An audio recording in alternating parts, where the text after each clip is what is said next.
Welcome to Style Masterclass, the podcast that teaches women to look stylish and feel confident so that they can show up ready to conquer and slay no matter what size they are. I'm your host, Miss J. You ready?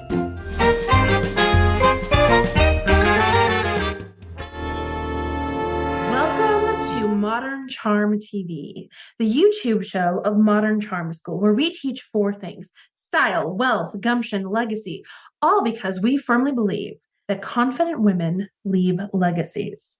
Let's get into today's episode. The theme for today is Lessons in Imperfection, the podcast, the show that almost wasn't. How sometimes things work out and the lessons we learn when they don't. Last, we'll leave with a little etiquette tip so that you can be the host or the hostess with the mostest. But first, a quick word from our sponsor. Today's episode is brought to you by Your Janky Underwear. That's right. Do you have butt munchers, creepy crawlers? It's a little uncomfortable? Well, we have just the guide for you. Say bye-bye to your janky bras and undies with our handy-dandy guide that's going to teach you how to diagnose your most common fitting issues and to buy what you need so that you can say bye-bye, creepy crawlers, goodbye, butt munchers, and walk around with the foundation garments that you need to look fabulous and be distraction-free. Link is below. Now back to our episode. Thank you for that lovely spotlight. Now, lesson 1. A long time ago, I had a dream, as one often does. And that dream was to create an amazing school called Modern Charm School. And then there was a bunch of ideas that flowed from it. I wanted to create a podcast episode, this very show where we're talking today. And I had this big dream and vision that it would be a variety style show where artists and poets and band leaders and singers and comedians could come and practice their craft. I mean, aside from the misogyny and the chauvinism and the weirdness that is sometimes seen in old style variety shows. But the idea was there. And it was solid, and it was near and dear to my heart. But as often happens, we start to peer over to see how it's done by the other folks. We try to get an idea of how to do it the right way, what's being done, so that our dream takes a back seat to our peering over into other people's gardens. My podcast, which is now on its 230th episode by the time this airs, my podcast almost wasn't, because I had created 3 episodes and then I started to peer around into other people's gardens and say, well, how is it done? Should I do it differently? And those 3 episodes sat there for an entire year. I know you probably have something of your own, some dream of yours that you've been sitting on, that you've been hoping could come to fruition. But maybe you started to peer into other people's gardens just to see how it's done. This is my invitation to you. And I'm going to tell you something that my friends told me. Hit the button. Hit publish. In fact, they made a dare with me. I wasn't allowed to create any new content. And if I didn't hit publish, I'd have to wear a sign and post a picture on Instagram and Facebook that said, I'm too chicken to hit publish. So guess what happened? I hit publish because I was more afraid of Instagram at the time than I was afraid of hitting publish. And true to real life, I hit publish and nothing happened. In fact, real life's pretty boring. Nothing happened for a while. And then people started to listen and listen and listen and listen, and it gained momentum over time. Certainly wasn't overnight. But it almost didn't happen, because I was so worried about getting it perfect, getting it right. So if you're a member of Modern Charm School, I want you to go to your Modern Charm TV guide and answer those journal questions in the guide that we've provided for you. What are you hoping to get, quote unquote, right? Whose garden have you been peering over just to get an idea of how it's done? And what is your proverbial button push? Where would you need to hit publish to put it out in the world, however imperfectly? Lesson 1, it's okay to hit publish. And of more import, you get a whole lot more done when you stop peering over into other people's gardens. Now, a quick word from our sponsor. Are you doing the ill-fitting bra dance? You know the one. Trying to maneuver that band back, picking up that strap all day long. Or maybe you're doing the shove the boobies back shuffle. If that's you, you're definitely going to want our bye-bye janky bras and undies guide. We're going to help you diagnose what's happening in the bra situation so that you can be fully supported as you go do your work in the world. Now back to you, Miss J. Thank you, Miss J. As always, that was lovely. Now lesson 2 in imperfection. Sometimes things don't work out because we simply waited way too long to commit, to proceed forward, to hit that publish button. Recently, I had an opportunity come up and I was excited about this opportunity, but very nervous, and rightfully so. It was a completely new opportunity. It would ask so much more of me. And I got scared. I was a little chicken all over again. And guess what happened? I hit snooze on the email. I'll deal with it tomorrow. Then I hit snooze again and again and again. And I kept putting off the decision making. It was an amazing opportunity.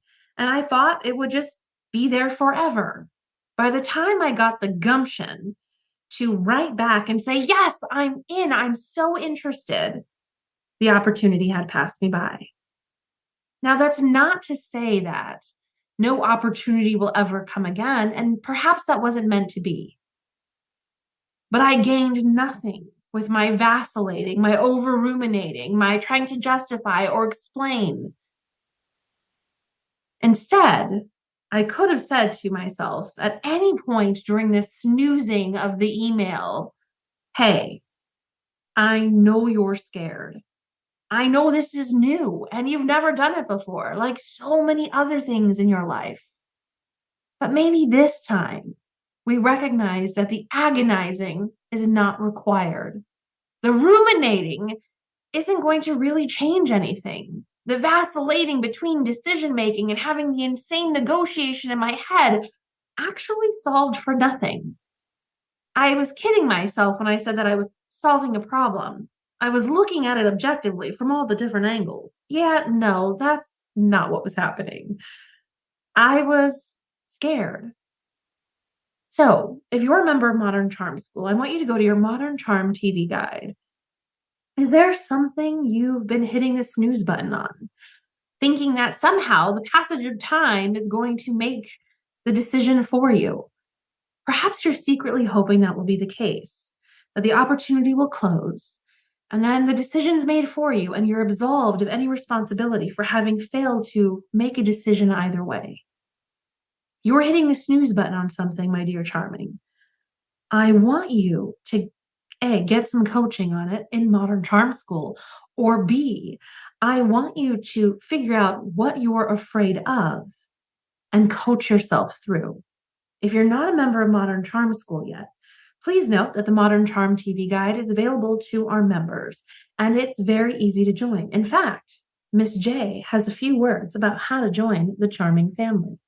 I have the pleasure of being today's final sponsor, the Modern Charm School, an online social club dedicated to high-achieving women who want to have elevated conversations about style, wealth, gumption, and legacy. As we like to say, we actually do style. We generate wealth, we lead with gumption, and we leave legacies. To join us and find out more information, click on the link below. Back to you, Miss J. Lesson 3 in imperfection. Sometimes it's not about you. Did you know that? I've had to learn this lesson over and over again. As a business owner, when I was a lawyer, as a wife, as a friend, it's not about me all the time. And when I'm so committed to something being perfect, I lose sight of the people I love and the people I want to serve the most. Recently, I had been hemming and hawing about inviting a dear friend over. During the pandemic, we text each other pretty much every day, checking in. When she got COVID, she was messaging me from her closet where she was quarantining. When I got COVID, I was messaging her from the guest room where I was quarantining. We had been quarantine buddies, but we hadn't taken that friendship into real life. And I was hemming and hawing because my house isn't perfect. I had just moved in and there's still boxes. There's still stuff, what feels like to me, everywhere. I'm being very hyperbolic here because no one in their right mind would see it that way, but I saw it that way. I didn't have the pretty towel out in our guest powder room. I haven't done anything with our guest powder room. It has soap and hand sanitizer and a hand towel, but nothing fancy. I was waiting for fancy. And it was my way of really hiding my perfectionism. It's such a shame because this is a dear friend of mine who I've had a connection with for years now. It was time we take this friendship into real life. She was dying to see my new house. She just wanted to spend time with me. It wasn't about me in that moment. It was about this beautiful human who just wanted some friendship and some time, some encouragement. So, lesson 3, sometimes it's not about you. And I want to encourage you that if you're hemming and hawing on inviting people over, being hospitable, hitting yes to an email, whatever it may be, because things aren't perfect yet, not as fancy as you'd like it to be, I have good news for your friend. Like, it doesn't have to be fancy, and it certainly doesn't have to be perfect. So, my charmings, I want you to go to that TV guide and make a list of at least 5 people you've been hemming and hawing on inviting over, spending time with, sending a word of encouragement because things aren't perfect yet. If we're waiting for fancy, if we're waiting for perfect, it might never happen. And in this case, done is certainly better than perfect. Now over to you, Miss J, with today's etiquette tip. Now for our etiquette break. This is a portion of the show where I answer a listener's question on etiquette, style, or a little combination of both. Today's question definitely combines both things. I will read to you the question that was put to me, and I will give you an answer based on the perspective of the guest and the host. Here we go. The question was, I was invited to an all-white party. What is the etiquette of following theme parties, and where can there be blurry lines? Here was my response from the perspective of the guest. Now, vintage etiquette, so to speak, would say you should do your very, very best to respect the wishes of the host. And very rarely was there a concern for other people's religious or cultural customs. If you were invited to an all-white party, probably wouldn't even have thought about the fact that that's funerary garb for some cultures and religions. Modern day etiquette, which I think has a bit more emphasis on mutual respect and understanding for other people's cultures, mores, understanding, would say, yes, absolutely. There's room for some blurry lines here. One of the things I suggested to her was you could outright decline if you genuinely don't feel comfortable. In fact, you always have that right as a guest to say, I decline the invitation. Maybe you can't be bothered to do the whole costume thing. You don't want to go through the rigmarole of it. You can simply decline. Another option is to play within the request to the best of your ability. So you could play with print, texture, pattern, make sure that there's white somewhere in your garment, but not strict adherence to you walking around like a column of white. If you don't have it on hand, you don't want to purchase other items, and really you just couldn't be bothered. So this is your attempt at respecting the request. The other opportunity is to wear a white outer garment. That way you respect the host's likely wish for that photo op, that Instagrammable moment where everyone's wearing white. You don that outer piece, be there for the photo op, respect the host's desire, and then you can take that outer garment off and do as you please for the rest of the night. Photo op, a moment over, white party, mission accomplished. You're being a gracious guest while also respecting your own preferences. I think that's a beautiful place to blurry those lines, so to speak. I also gave her a lot of style tips like pairing it with metallic. Silver reads really well with white. Playing with texture like feathers or leather or other fun things to add dimension to the whole white garment. The other thing I had suggested was to play with pops of color in accessories. That way she can still bring her own sense of style and personality to her outfit. Now, here's my advice for the host. Now, the host in this particular case did not ask, but if they had asked and you are hosts, here's some tips I have for you. When you decide you would like to throw a party or a gathering, be very clear in your invitations what your expectation is for how you'd like people to dress to your gathering. Make it crystal clear. Don't be clever, be clear. That's key. If you decide to throw a themed party, be very cognizant of other people's religious backgrounds, cultural backgrounds, so you're not disrespectful and something that you think is cheeky and fun, which might actually feel really awful for one of your guests. Be very respectful and mindful of that. The other thing I want to invite you to question is a theme really necessary? Or can we gather our humans together, however imperfectly, and still have an amazing time where you're the host with the most, they're a gracious guest, and everyone has an amazing time? Is a theme really necessary? If you decide it is, make sure you're crystal clear in your invitation. That's my tip for you today. Stay tuned for our last segment. Well, my darlings, that's all we have for you today. I hope you enjoyed the first of many shows to come. Thank you for celebrating with us.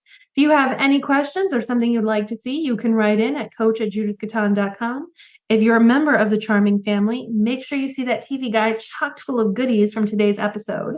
If you have not become a member of the Charming family, you can go to judithgaton.com/Modern Charm School, link below. Until next time, darling, when we talk about spring has sprung in the April edition of Modern Charm TV, we are officially out.